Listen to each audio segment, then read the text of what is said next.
তাল খেতে গিয়ে যে আমার সঙ্গে এরকম হয়ে যাবে আমি কখনো ভাবতেও পারিনি। এই কদিন ধরে যে এত গরম পড়েছে তাই সবাই ভাবলাম তাল পেরে খাওয়া হবে, বলা তো সেই কাজ। তাই ঝটপট গাছে উঠতে শুরু করলাম। তা গাছে ওঠার সময় কোমর থেকে না দাটা খুলে পড়ে গেল।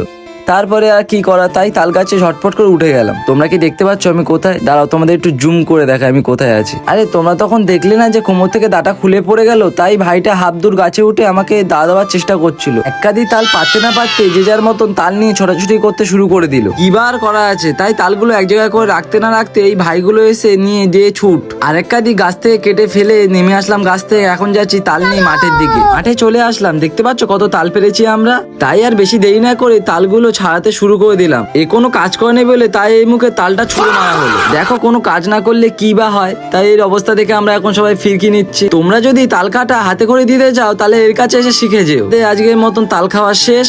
বাড়ি এসে দেখলাম মা না মাংস রান্না করেছে, তাই এক পিস বাটিতে তুলে নিয়ে বসে বললাম মাংস খেতে।